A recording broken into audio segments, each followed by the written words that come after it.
साथियों, मेरा नेटिव ऊना है, जहाँ पर ये संघ के लोगों ने, आरएसएस के लोगों ने जो अमानवीय अत्याचार किया था।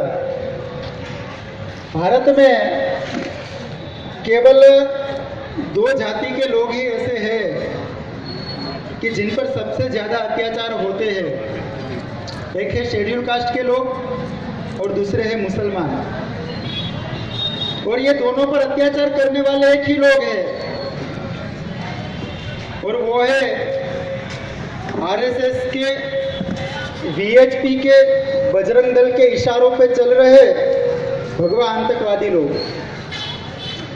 तो जो हमारी अभी ये जो हमारी आवाज़, हमारा अधिकार, इनके बैनर पे जो कार्यक्रम चलाए जाते हैं, मेरे साथ बहुत समय से फरहान सैयद भाई, जावेद कुरैशी, तौसीफ शेख, कलीम सिद्दीकी, बहुत सारे युवा जुड़े हुए हैं। तो हमारी समस्या एक है, तो हमारी लड़ाई है वो भी हमें मिलकर लड़नी चाहिए।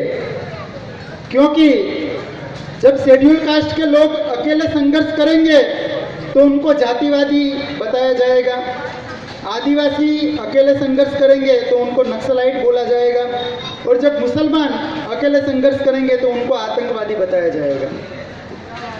तो हमें अलग अलग नहीं लड़ना है। हमारा दुश्मन एक है, हमारी डिमांड एक है, हम सब एक है, तो फिर हम सबको साथ में मिलकर लड़ना चाहिए। बाबा साहेब अम्बेडकर ने जो भारत का संविधान दिया है, तो जो संविधान में जो हमें अधिकार दिए हैं, आर्टिकल 19 में जो ये अधिकार दिया है कि हम एकजुट हो सकते हैं, हमारे एक्सप्रेशन हम फ्रीली लोगों को दे सकते हैं, तो ये अधिकारों की मदद से हमें अभी सरकार में जो मनोवादी ताकतें बैठी है, जो जातिवादी ताकतें बैठी है, जो मूढ़ीवादी ताकतें बैठी है, उनको हमें उखाड़ के फेंकना है। और इनके लिए शेड्यूल कास्ट, शेड्यूल ट्राइब और मुसलमान के साथ साथ अन्य पिछड़े वर्ग के लोगों को भी जुड़ना पड़ेगा। भारत में हमारी तादाद 85% है, 85% है हम लोग। भारत में हमारी तादाद 100 करोड़ की है, और जो 15% वाले लोग जो है वो हम पर राज कर रहे हैं। तो देश हमारा है, वोट हमारा है, और राज वो लोग कर रहे हैं। तो ये सबसे बड़ी हमारी कमजोरी है। मुसलमान लोग अकेले लड़ेंगे तो कभी नहीं जीत पाएंगे, मैं लिख के देता हूं आपको, और आप भी पूरी तरीके से नोट कर लो। अकेले मुसलमान कभी नहीं जीत पाएंगे, अकेला शेड्यूल कास्ट कभी नहीं जीत पाएगा, अकेला आदिवासी कभी नहीं जीत पाएगा। तो हमें सब लोगों को साथ में मिलकर लड़ना पड़ेगा। ये लोग अभी मीडिया के माध्यम से और बाकी अलग अलग माध्यम से प्रचारित किए जा रहे हैं ये कि दाढ़ी वाले लोग जो है वो बड़े खतरनाक लोग हैं। दाढ़ी वाले लोग बड़े खतरनाक है, खतरनाक तो है दाढ़ी वाले लोग, लेकिन ये दाढ़ी वाले लोग खतरनाक नहीं है। जो प्रधानमंत्री की कुर्सी पे बैठा दाढ़ी वाला है वो खतरनाक है।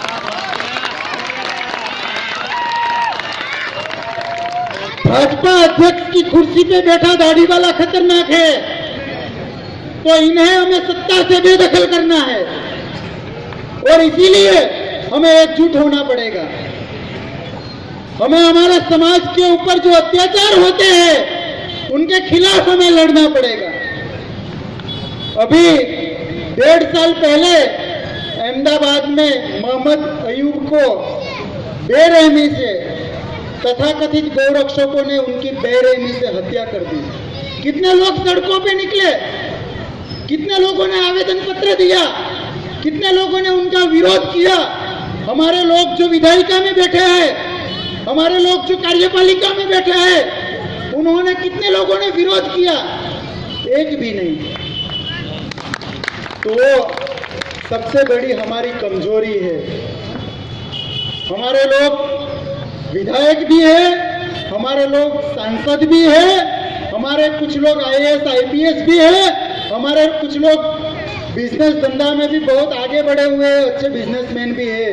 लेकिन जब हमारे समाज के ऊपर अत्याचार होता है तो वो सब लोग नामर्दों की तरह अपने घर पे बैठते हैं। तो वो हमारी सबसे बड़ी कमजोरी है। और हमारे समाज के ऊपर हो रहे अत्याचार और अन्याय के खिलाफ लड़ना ये हमारे युवा लोगों की फर्ज है। अगर युवा लोग धारे, युवा लोग सोचे तो कुछ भी कर सकते हैं। बाबा साहब अंबेडकर लड़े तो वो अपनी युवानी के समय में लड़े हैं। मोहम्मद पैगंबर साहब ने जो लड़ाई लड़ी थी समाज के हित के लिए, समाज की भलाई के लिए, वो अपनी युवानी के समय में लड़ी थी। तो हमें यहाँ पे जितने भी युवा लोग हैं उन्हें हमें सबको मिलकर ये जातिवादी व्यवस्था को, मूढ़ीवादी व्यवस्था को खत्म करना है। भारत का जो मुसलमान है उनको आतंकवादी बताया जा रहा है।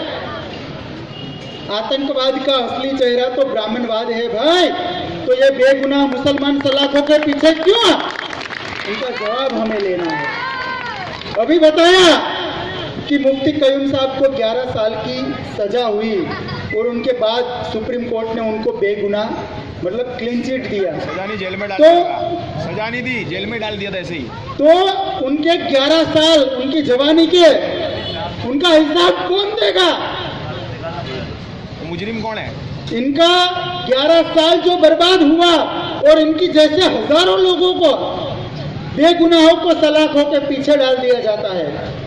लेकिन मालेगांव ब्लास्ट के जो मुख्य आरोपी जो है असीमानंद, जो कि ब्राह्मण जाति से है, उन पर कोई कार्रवाई नहीं होती है। ठाकुर जाति की साध्वी प्रज्ञा सिंह जो है उनको क्लीन चिट दिया जा रहा है। तो यह आतंकवाद तो भारत में है, लेकिन वो आतंकवाद जो है वो इस्लाम का आतंकवाद नहीं है, वो भगवा आतंकवाद है, वो RSS BHP और बजरंग दल का आतंकवाद है। और इसे हमें खत्म करना है। भारत के संविधान में बहुत सारी प्रोविजन है। भारत का संविधान जो है वो हमें ताकत देता है।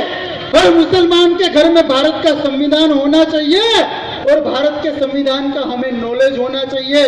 अगर हम संविधान को पढ़ेंगे तो आने वाले 10 साल में, आने वाले 20 साल में हम भारत के शासक बनेंगे। भारत के मुसलमानों को सामाजिक क्रांति करने की जरूरत है। भारत के मुसलमानों को राजकीय क्रांति करने की जरूरत है। हम सामाजिक और राजकीय लेवल पर बिल्कुल जीरो है। हमें आगे बढ़ना पड़ेगा। शेड्यूल कास्ट, शेड्यूल ट्राइब और OBC के लोगों को कंधे से कंधे मिलाकर साथ में लेकर आगे बढ़ना पड़ेगा। अगर आप अकेले संघर्ष करने निकले तो ये लोग आपको आतंकवादी बता देंगे।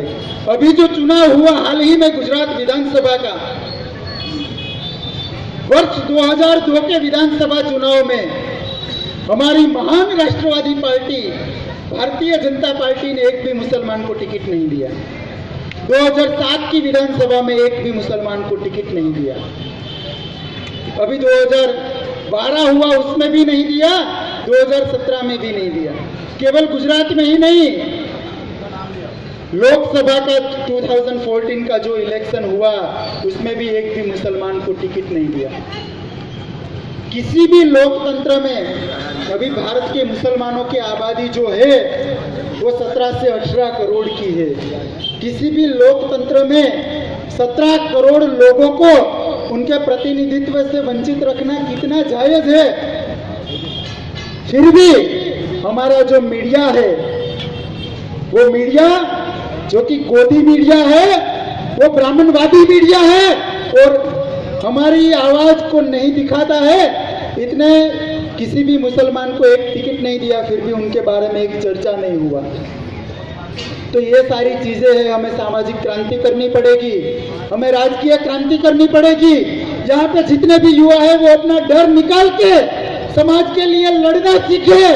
समाज के लिए लड़ना वो हमारा मूलभूत अधिकार है। भारत का संविधान हमें अधिकार देता है और ये अधिकार किसी भी भगवा आतंकवादी हमसे छीन नहीं सकता।